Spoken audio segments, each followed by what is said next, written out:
Hallo Leute, hallo Freunde. آغاز میکنیم لکسیون 62 درس 62. در این درس میخوام یه قاعده رو بهتون یاد بدم در زبان آلمانی که خیلی مهم هست و در درس‌های بعد ادامه این قاعده رو کار خواهیم کرد. خب بریم مستقیم سراغ کار. خب شما میدونید که وی آلت ایست ار یعنی چند سالش هست. وی آلت بیست تو یعنی چند سالته. وی آلت زین زی چند سالتونه. وی آلت ایست ار یعنی چند سالشه اون. خب اون مرده. خب حالا میخوام اینو تبدیلش کنم به حالا چیزای دیگه هم هست. مثلا وی گروس ایست زی. وی گروس ایست زی یعنی چی به آلمانی؟ وی گروس ایست زی یعنی اون چه قدش چقدره. خب قدش چقدره. گروس رو در درس قبل داشتیم یعنی 61 اف در درس 61 اف که یعنی بلند. خب بلند. من بزرگم گفتم ولی به آدم که باشه معنی بلند میده. خب کلاینم یعنی کوتاه. من اونجا کوچیک گفتم ولی کوتاه معنی میده. کوتاه هم کوچیک معنی میده هم کوتاه. به آدم یعنی کوتاه. خب وی گیتس ایم مثلا. وی گیتس ایم یعنی چی بچه‌ها؟ وی گیتس ایم یعنی حالش، حال اون مرده چطوره؟ وی گیتس ایم. ایم مهشو دقت کنید. این داریم تو آلمانی، هم این داریم هم این داریم هم ایم داریم. خب بچه‌ها وی گیتس ایم یعنی چطور میره اون اس به اون مرد. چطور میره اون به اون؟ لغوی معنیش اینه. پس ایم یعنی به معنی به اون هست. به اون. وقتی معنی به اون باشه میگیم چی؟ میگیم ایم. خب وقتی معنی به اون دختر باشه میشه چی بچه‌ها؟ میشه ایه. ایه. وی گیت اس ایه. خب وقتی میخوام بگیم حال شما چطوره؟ وی گیت اس دیه. حال تو چطوره؟ میشه وی گیت اس دیه یعنی چطور دیه. پس به معنی به تو هست. چرا؟ چون من لغوی دارم میگم وی چطور، گیت میره، اس اون، دیه به تو. از نظر لغوی خنده داره ولی خب اینجوری میگن لغوی یعنی حال چطوره. یا مثلا وی گیتس اینن حالتون چطوره؟ به شما. اینن یعنی به شما. شما را نیست. پس شما را میشه زی ولی به شما میشه اینن. به اون دختره میشه ایه. به اون. خب ایه یعنی پس به اون. وی گیتس ایه. یا وی لانگ لیبن زی هیر. چند مدت اینجا زندگی میکنید؟ اینا رو قبلا داشتیم ولی میخوام استراکچر جدید رو بیام با اینا کار کنم. وی لانگ لرنن زی دویچ. چند مدت آلمانی یاد میگیرید؟ به جای ویلانگه زایتوان هم بچه‌ها میتونیم بگیم. به جای ویلانگه میتونم بگم زایتوان. زایت یعنی از، زایتوان از کی. از کی اینجا زندگی میکنید؟ خب تو آلمانی دیگه اینو حالت اول چیز فعل ساده به کار میبرن. به حساب مضارع به کار میبرن، حال به کار میبرن. ولی تو انگلیسی یه چیزای دیگه به کار میره گذشته استمراری و نمیدونم چیزایی، پیوسته استمراری همچی چیزی.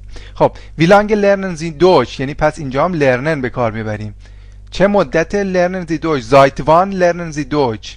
خب حالا بیام به استراکچر جدید. میخوام آقا از یه نفر بپرسم میدونی، از دوستم مثلا، میدونی چند سالشه؟ مثلا با دوستتون هستید فلانی، میدونی اون پسر چند سالشه؟ اون راجع به اونم صحبت میکنیم، پسرم هست مثلا علی. خب میدونی چند سالشه؟ وایس دو یعنی میدونی تو. وایس دو. خب یه کما میذاریم، یه خط فاصله میدیم. وی آلت ایست ار. بچه ایست همیشه میره دیگه آخر. خب فعل همیشه میره آخر. پس از اینجا هست میشه میاد اینجا.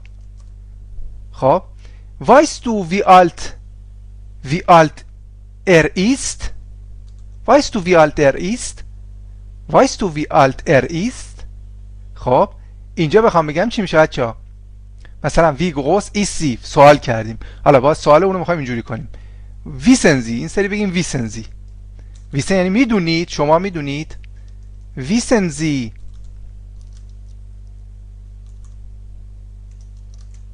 ویسنزی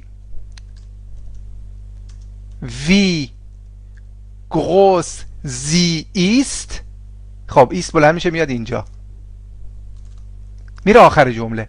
چرا؟ چون یه حالت ربط، حرف ربط میشه. مثلا یه حالت ویگ و قوس و اینا میشن یه حالتی که حرف ربط هست و حرف ربط فعل رو میبره آخر. بیا فعل اومد آخر. خب wissen Sie wie groß sie ist. خب خیلی ها ممکنه اشتباهاً بیان میگن wissen Sie wie groß ist sie.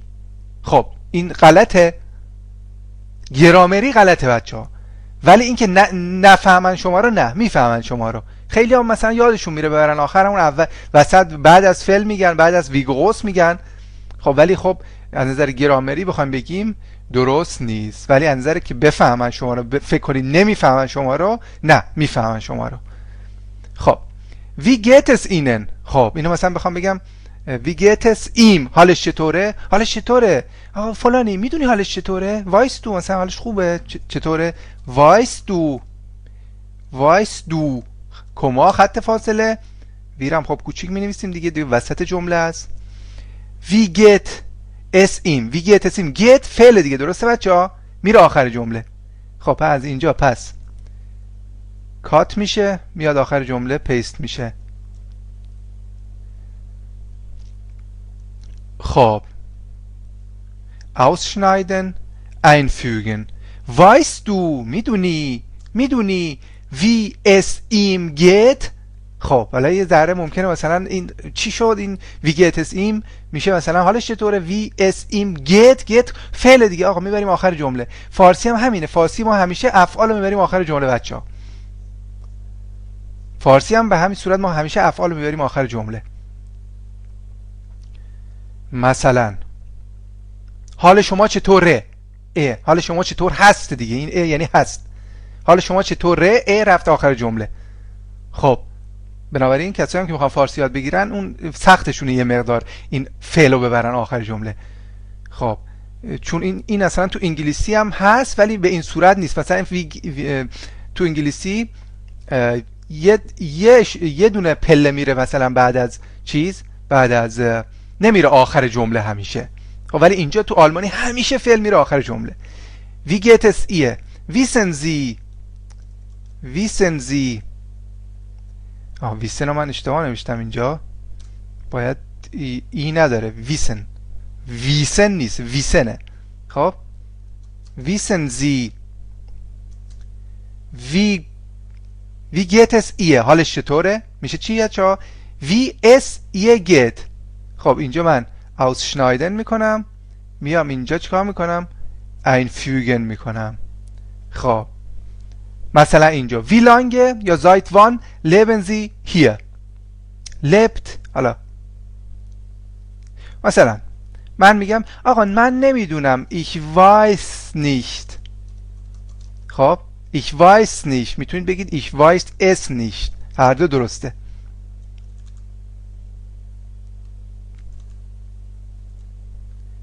خب چی شد اینجا؟ ich weiß یا ich weiß nicht یا ich weiß es nicht. خب wie lange چه مدت یا seit wann. خب leben هم میره آخر جمله، درسته؟ فعل دیگه. کات ausschneiden اینجا einfügen. خب ich weiß es nicht wie lange یا seit wann Sie hier leben. خب leben رفت آخر جمله. خب این اوائلش که میخواین یاد بگیرید خب مسلما سخته براتون بچه‌ها که این فعل چی شد، فعل رفت آخر جمله. خیلی ها مثلا من روزمره میبینم میگه مثلا ich weiß nicht wie lange leben Sie hier. خب نمیبره آخر جمله چون برایشون سخته. نگران این نباید باشید، ولی بدونید که یواش یواش اینو یاد میگیرید. حالا یه دو بارم اشتباه کردید و اینا اشکال نداره. خب به همین ترتیب wie lange lernen Sie Deutsch، مثلا ich weiß es nicht، ich weiß es nicht wie lange Sie Deutsch lernen، wie lange Sie Deutsch lernen.